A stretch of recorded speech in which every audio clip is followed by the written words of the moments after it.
Hoy presentamos la carrera espacial latinoamericana.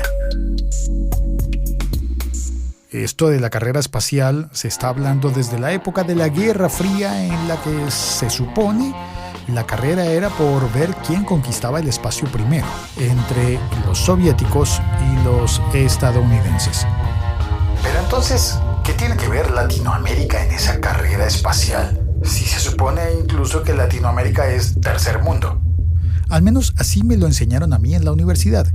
Primer mundo era el de los dos países polarizados, superpotencias mundiales, que para esa época eran la Unión Soviética y los Estados Unidos. El segundo mundo era el de los países de equilibrio, los que importaba si un día decidían cambiarse de bando. Por eso en el segundo mundo estaban, por supuesto, todos los países europeos, los de Europa del Este y Europa del Oeste. Y si uno de esos países decidía cambiarse de bando, pues era gravísimo para el balance del orden mundial. Y después estaba el tercer mundo. Ese tercer mundo en el que yo vivo, donde se supone que no iba a ser tan grave si nos alineábamos de un lado o del otro lado. Ya, sí, claro, luego apareció lo de los países no alineados, pero eso es otro asunto. Ahora, que Latinoamérica fuera tercer mundo y que no fuera tan importante, eso está en entredicho, porque el caso de Cuba políticamente ha sido de tremenda importancia durante ¿cuántos años? Desde 1960 hasta acá. Y se hablaba de misiles, y yo creo que los misiles también deberían ser como carrera espacial. Era la época de la Guerra de las Galaxias, la que no era en cine. Claro, la Guerra de las Galaxias era una película, pero también era un plan de protección de los Estados Unidos. La Guerra de las Galaxias era el proyecto tecnológico más ambicioso de todos los tiempos, hasta ese momento que todavía no había Elon Musk ni Jeff Bezos en el panorama, volando por el espacio en turismo espacial. Y Richard Branson también, debí mencionarlo, otro turista espacial multimillonario. Claro, la Guerra de las Galaxias se refería a aquello del hombre en la luna, pues habría una misión de los Estados Unidos que sí habría pisado la luna, y en cambio las misiones soviéticas no. Luego sale la teoría de la conspiración que dice que no, que en realidad fue que Stanley Kubrick prestó unos objetivos de cine para fingir que los astronautas de los Estados Unidos habían estado en la luna, pero que en realidad no había pasado. Luego dijeron, sí, tenemos pruebas de que sí estuvieron en la luna. Y luego, en la época en la que Ronald Reagan ya no era actor de cine, sino presidente de los Estados Unidos, 1983. I am directing a comprehensive and intensive effort to define a long-term research and development program. Se gastaron una cantidad absurda de dinero To begin to achieve our ultimate goal of eliminating the threat posed by strategic nuclear missiles. En crear un arma espacial que dejara obsoletas a las armas nucleares. This could pave the way for arms control measures to eliminate the weapons themselves. Que si desde la Unión Soviética lanzaban misiles hacia los Estados Unidos, y el gran temor que si desde Cuba lanzaban un misil hacia los Estados Unidos, que hubiera una suerte de rayos para destruir los misiles antes de que llegaran a los Estados Unidos. We seek neither military superiority nor political advantage. Our only purpose, one all people share, is to search for ways to reduce the danger of nuclear war. Todo eso tenía que ocurrir en el cielo, en el espacio. Y por eso se hablaba de la Guerra de las Galaxias en la Guerra Fría.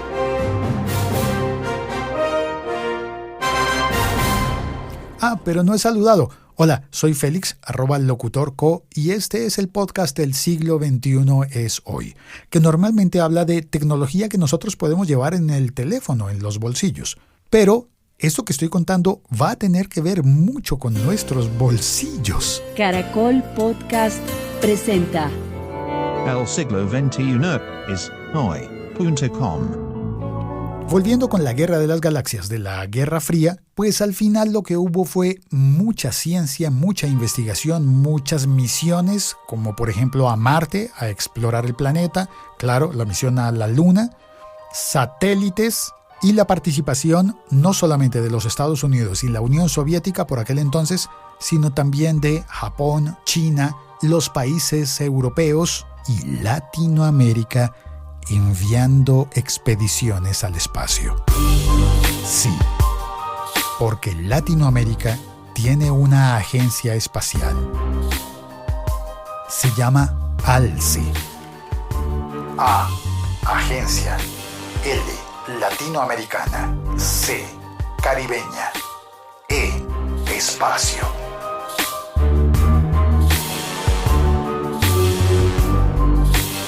Y la verdad es que ni yo mismo me lo creo. Se llama ALCE, Agencia Latinoamericana y Caribeña del Espacio. Sí, Latinoamérica y el Caribe. ¿Pero esto desde cuándo es? Desde el año 2021. Espera. ¿Desde el año 2021 y me dices que existe desde tiempos de la Guerra Fría? Vamos a explicarlo.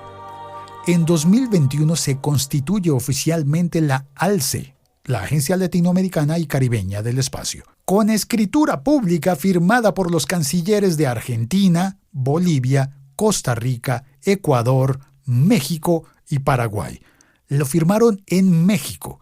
Dieron inicio formal a la carrera espacial latinoamericana. Formal decimos como legal, ¿no? Como que eso ya está firmado. Pero todo había arrancado mucho tiempo antes.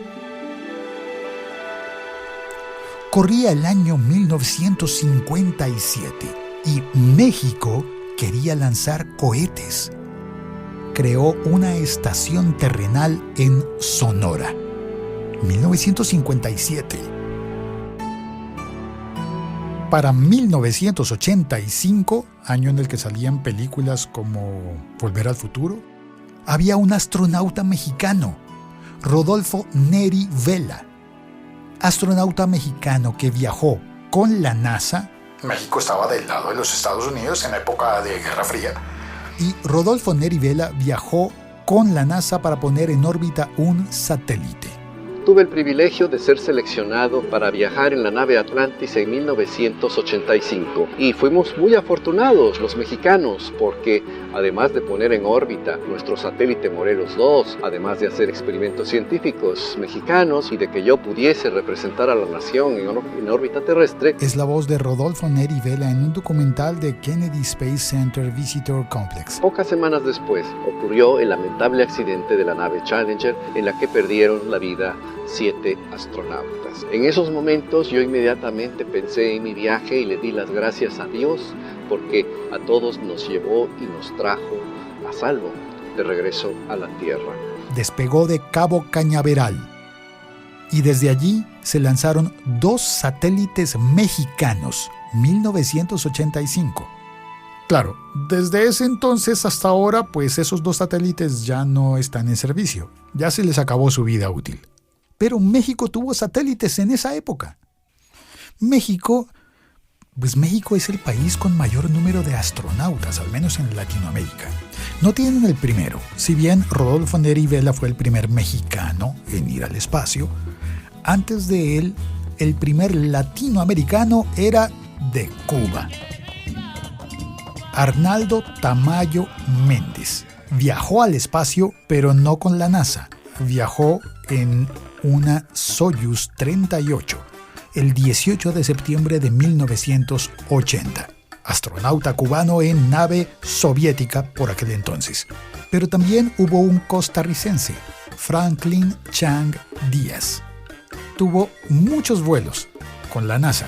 Uno en el 86, uno en el 89, uno en el 92, uno en el 94, uno en el 96, en el 98 y en el 2002. Me dan 7 vuelos. Luego, la primera mujer, Ellen Ochoa, estadounidense de origen mexicano. Ella hizo 4 vuelos.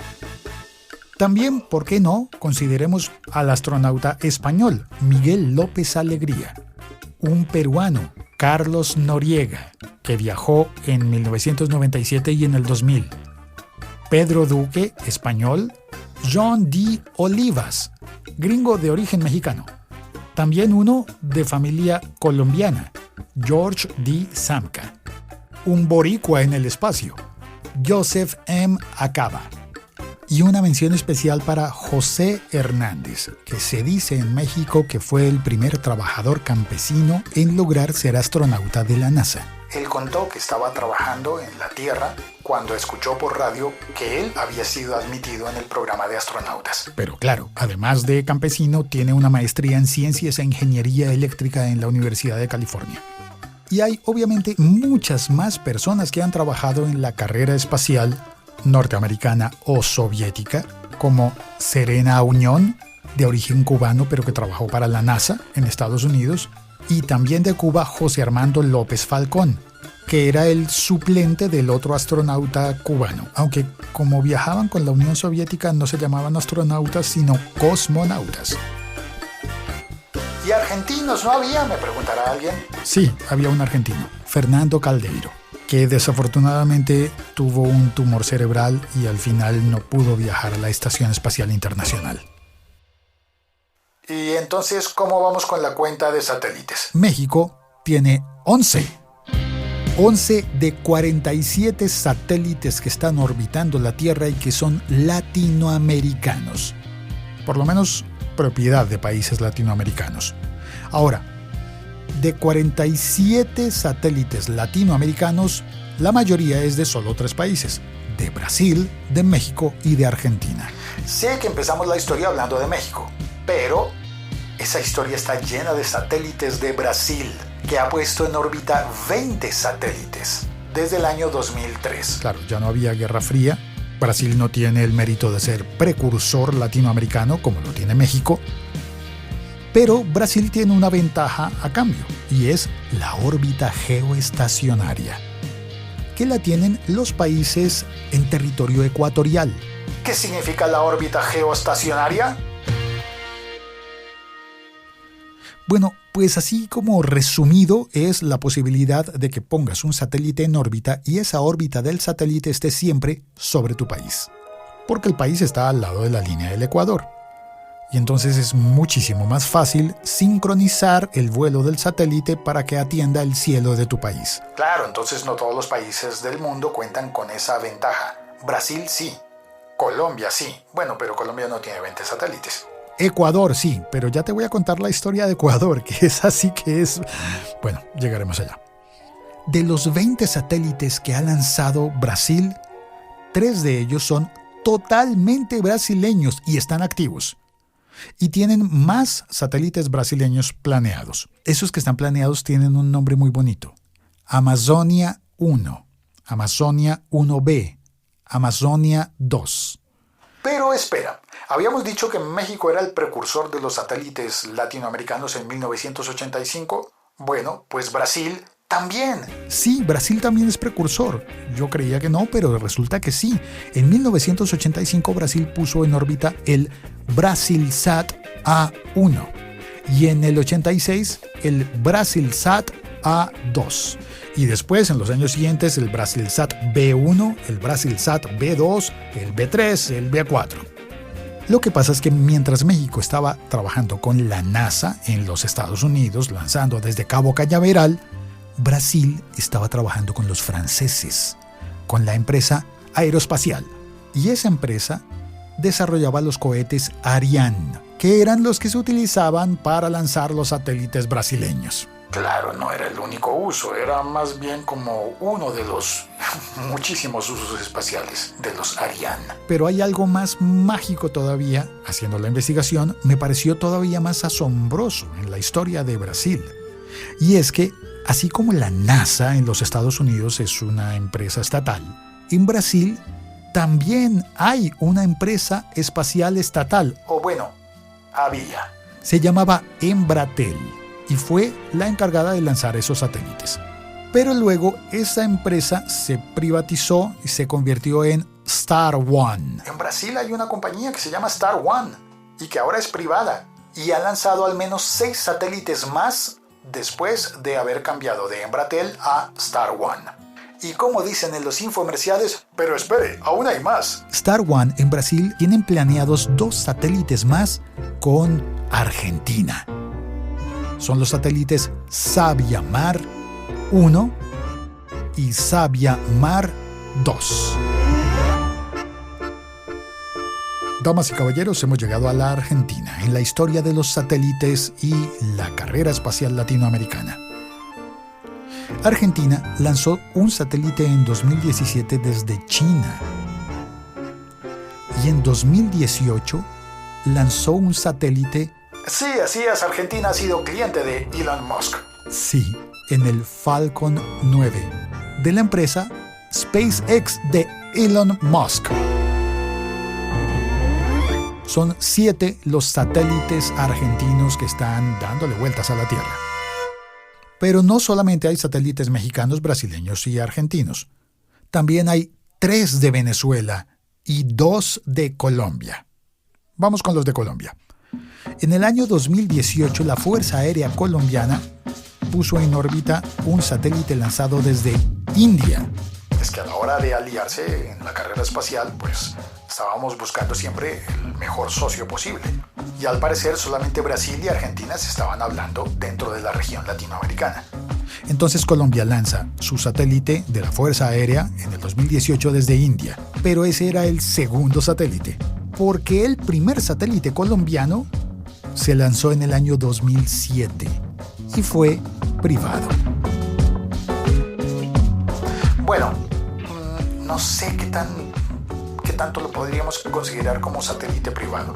Es el satélite Libertad 1, que fue puesto en órbita y diseñado y armado y todo eso por un grupo de investigadores y profesores de una universidad, la Universidad Sergio Arboleda. Pues esa universidad en Colombia puso un observatorio astronómico y logró ser lo suficientemente pujante como para lanzar un satélite. Aunque hay que reconocer que tuvo la asesoría de los Estados Unidos. Y si bien era el primer satélite de Colombia, en el vuelo, el 17 de abril, lo lanzaron en un cohete que se llamó el Dnepr 1. No sé pronunciar eso. Desde Kazajistán. Lo lanzaron desde el cosmódromo de Baikonur, que también es operado por una empresa que se llama Roscosmos. Roscosmos, qué palabra más graciosa, ¿no? Bueno, pues ese es un satélite académico, que en realidad estuvo orbitando la Tierra durante unos 6 años y después volvió a la atmósfera terrestre, digamos que cae, y en el momento de entrar a la atmósfera se desintegra. Ahora, ese satélite se había propuesto al gobierno de Colombia, que no lo aprobó. Así que los de la universidad se las ingeniaron, reunieron la millonada que había que conseguir para ese momento y lanzaron su satélite. Y tendrían planeado el Libertad 2. Pero veamos, si el primer satélite colombiano se lanzó desde Kazajistán y el segundo desde la India, ¿qué pasa con el satélite Suchai? El satélite chileno.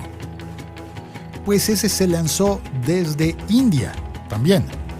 Pero mira, es interesante que cuando vi que el satélite chileno se llamaba Suchai, ¿Cachai? ¿Y esto qué significa? ¿Por qué le pusieron ese nombre? pensé que era un nombre chileno, pero no, es Satellite of the University of Chile for Aerospace Investigation. Satélite de la Universidad de Chile para investigación aeroespacial. Pero además sí hay una palabra en mapuche que significa esperanza. La palabra es Suyai.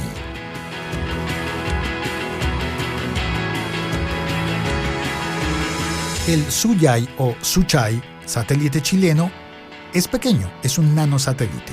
Tiene un volumen de 1 litro nada más y pesaría solamente 1 kilo.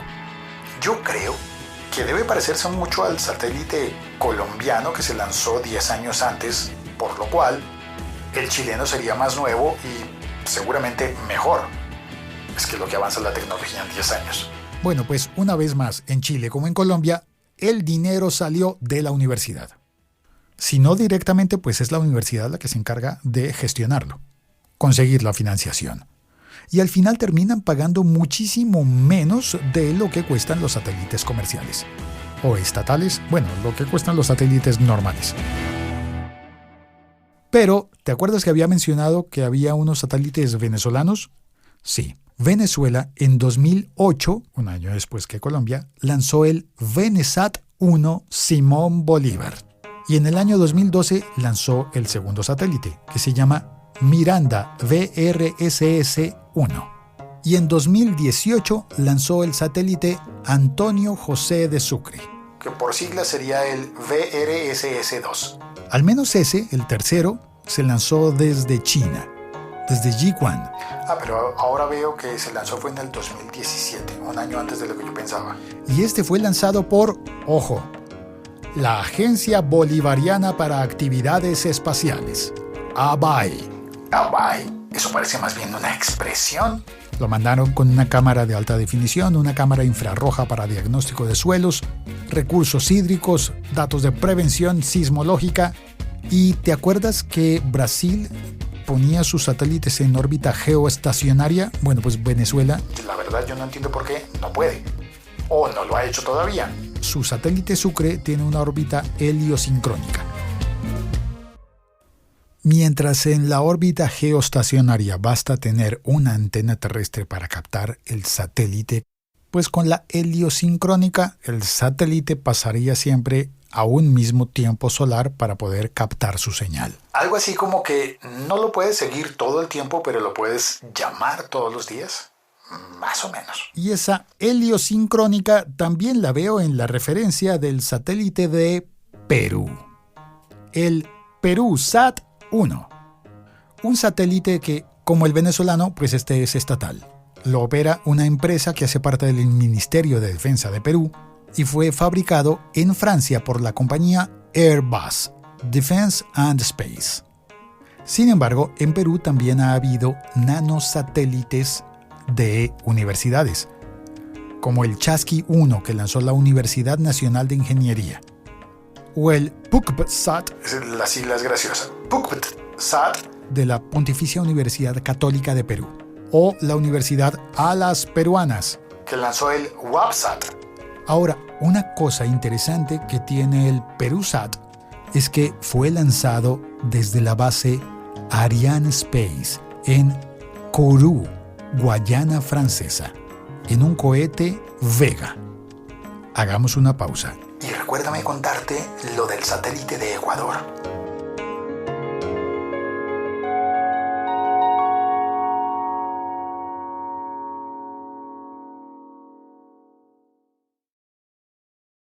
De los países de la Comunidad de Estados Latinoamericanos y Caribeños, una comunidad que se llama CELAC, por la sigla, Comunidad de Estados Latinoamericanos y Caribeños, hay 10 de esos países que tienen agencias espaciales. Hay agencia espacial en Argentina, Brasil, Chile, Venezuela, Colombia, Perú, México, Bolivia, Ecuador y Paraguay. ¿Nombre a tu país? Entre todos esos, hasta ahora, la única misión conjunta ha sido la de 2007 entre Brasil y Argentina, con un cohete lanzado desde el Centro de Lanzamento da Barreira do Inferno. ¿El centro de lanzamiento de Barrera del Infierno? En Rio Grande do Norte. Una instalación en Brasil que funciona desde el año 1965. Época de la Guerra Fría. Pero es que Brasil también ha tenido proyectos con Guyana Francesa y la Agencia Espacial Europea.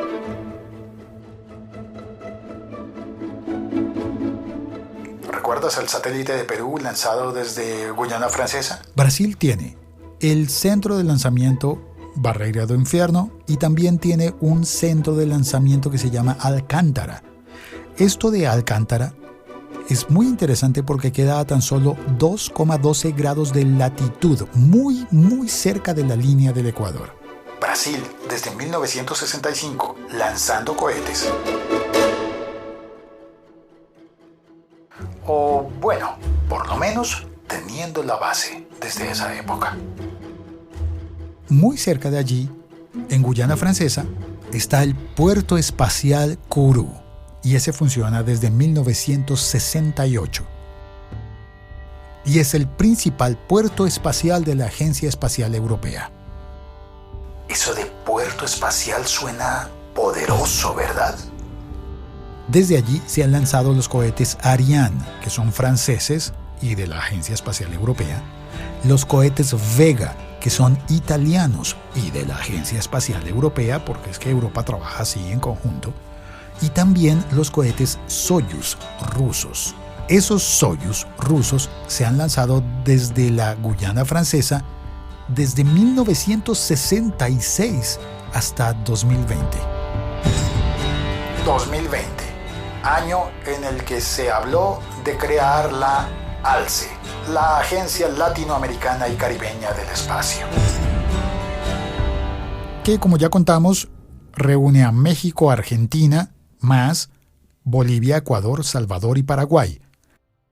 Pero hay 2 países que han estado ahí como observadores, sin entrar todavía. Son Perú y Colombia. ¿Podrán estos países latinoamericanos llegar a funcionar como funciona la NASA? No, realmente no. Claro, por supuesto que no. Pero es que no funcionaría la ALCE como la NASA, sino que más bien su modelo sería la Agencia Espacial Europea, la ESA. Porque la Agencia Espacial Europea también es un organismo de cooperación internacional.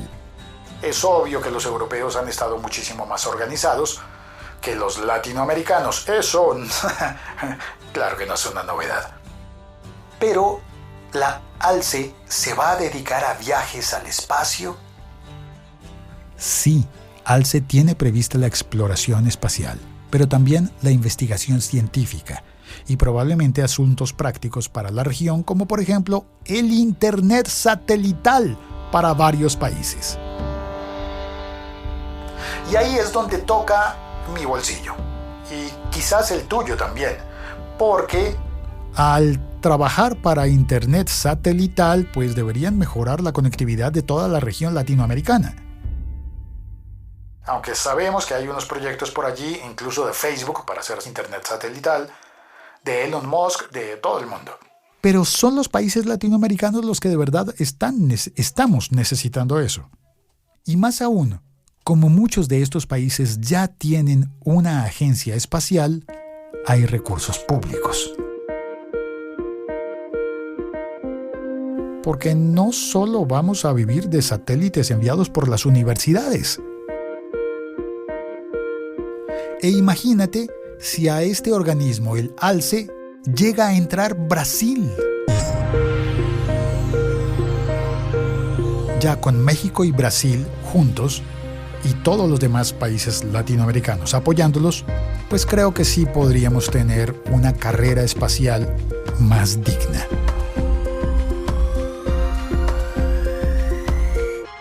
Gracias por acompañarme en este episodio del Siglo XXI es hoy. Estoy en todas las redes sociales, me encuentras como @locutorco. Y si tú sabes más que yo sobre esta carrera espacial latinoamericana, cosa que es muy probable, escríbeme por favor. Pero compartiendo este episodio, lo oyes y lo compartes. Si lo estás oyendo en el altavoz de Google, búscalo también en Spotify o en YouTube. De hecho, en YouTube incluso puedes comentarlo y dejar allí tu aporte, porque este es un tema apasionante, la carrera espacial latinoamericana. Gracias por escuchar y por recomendar El Siglo XXI es hoy.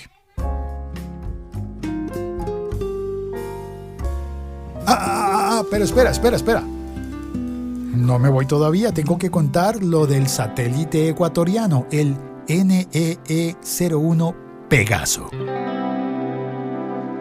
Un satélite en misión de pruebas técnicas y educación, operado por la Agencia Espacial Civil Ecuatoriana.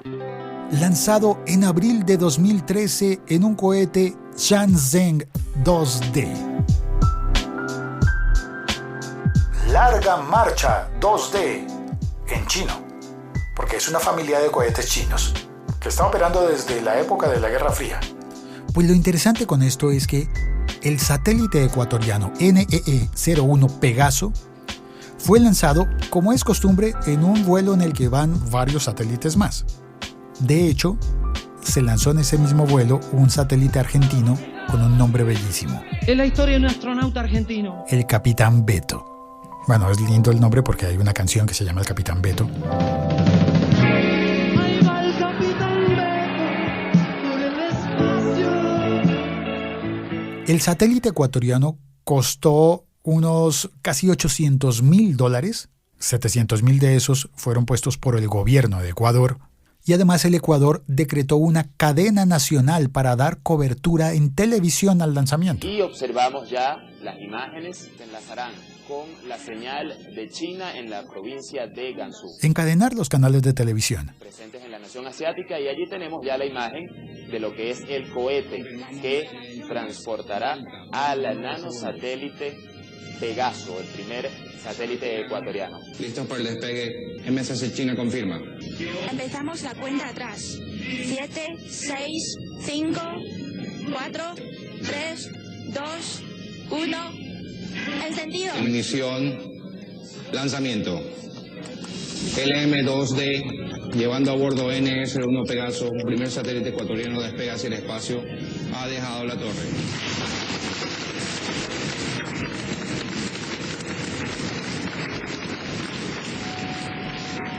El 16 de mayo del 2013 se difundieron las primeras imágenes en tiempo real desde el espacio, durante 6 minutos, cuando el satélite estaba orbitando sobre el territorio ecuatoriano. Esta es la voz de Ecuador desde el espacio. Soy el primer satélite ecuatoriano y mi nombre es Pegaso.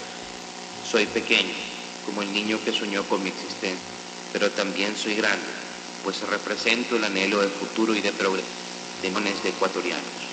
A continuación, notas del transmitido desde el espacio.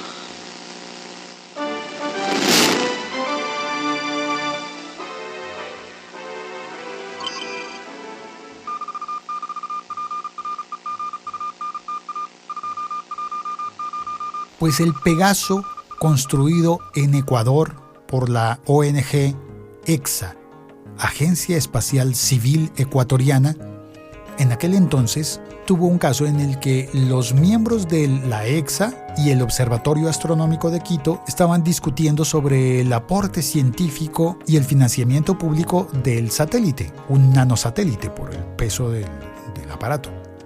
Y entonces, desde Estados Unidos le notificaron a la EXA, a la agencia que lo había construido, que el Pegaso iba a pasar muy cerca de los restos de un cohete soviético.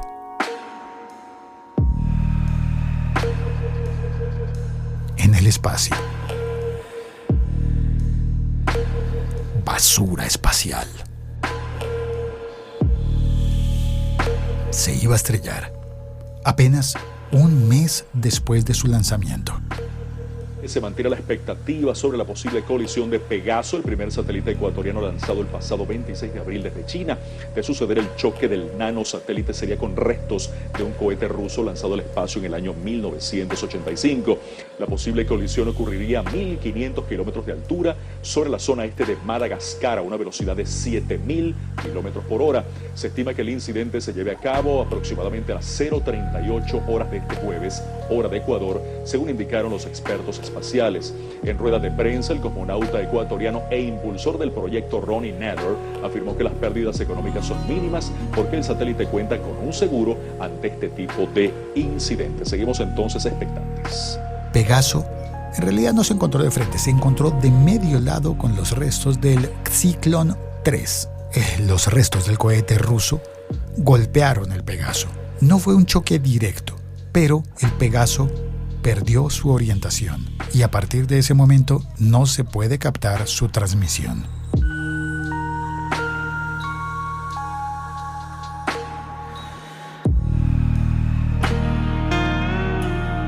Durante 3 meses, la Agencia Espacial Civil Ecuatoriana, la EXA, intentó recobrar la señal del satélite Pegaso. En septiembre de 2013 se dio por perdido.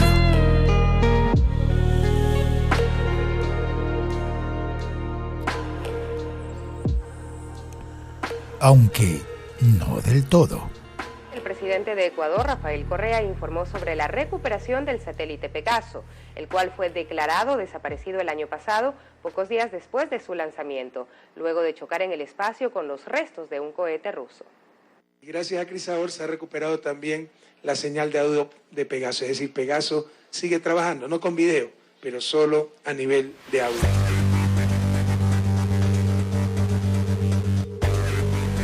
Crisaor es el hijo de Poseidón. Perdón, me dejé llevar por el espíritu del narrador de un canal de YouTube que se llama Mira la Historia y que habla de mitología griega. Pero viene al caso porque Crisaor es el hermano mellizo de Pegaso. Spoiler de la mitología, en caso de que no la conozcas todavía. Crisaor y Pegaso eran hijos de Medusa y de Poseidón, pero no podían nacer hasta que Perseo decapitó a Medusa.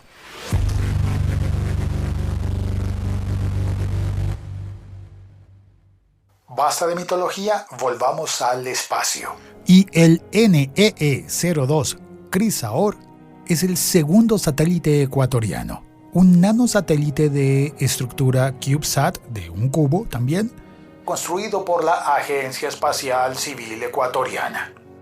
Un gemelo de Pegaso, que fue capaz de captar la señal de audio de Pegaso. Es la recuperación, aunque por ahora parcial, de Pegaso, o sea, solamente el audio. Básicamente estamos usando a Crisaor como una repetidora. El que explica es Ronnie Nader, el primer astronauta ecuatoriano. Crisaor lleva a bordo un dispositivo que nosotros hemos llamado Perseo, que básicamente lo que hace es retransmitir las señales de Pegaso. Pegaso está transmitiendo con una potencia muy baja debido a la colisión. El tema es que Crisaor siempre vuela a la derecha de Pegaso. Entonces por eso es la forma de las alas de Crisaor. Las antenas de recepción del retransmisor están sobre las alas y él las usa como receptores y reflectores de la señal de Pegaso. Entonces de esa forma es que puede captarlo, porque el lóbulo mayor, o sea, la mayor cantidad donde se emiten las ondas de radio está arriba, y justamente Crisaor vuela 100 kilómetros arriba de Pegaso. Es que eso de la carrera espacial latinoamericana es riesgoso y además muy costoso. Pero, ¿quién dijo que no podemos?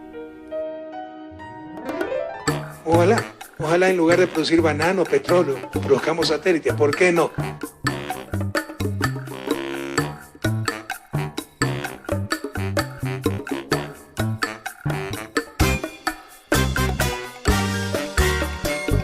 Gracias por escuchar este episodio podcast. Soy Félix, sígueme en las redes sociales y sobre todo, suscríbete a este podcast. Síguelo en Spotify y compártelo, por favor. Gracias por haber llegado hasta el final. Un abrazo. Chao. Cuelgo.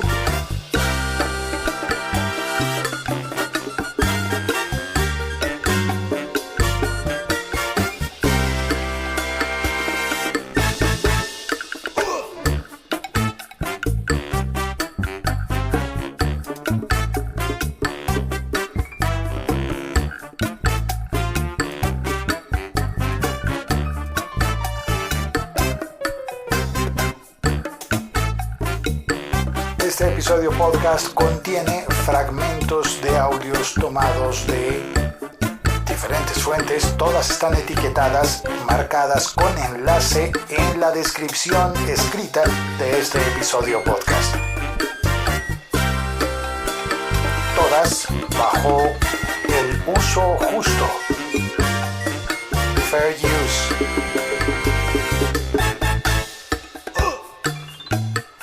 Citando al propietario de los derechos originales de cada segmento que aparece aquí bajo la figura del derecho de cita.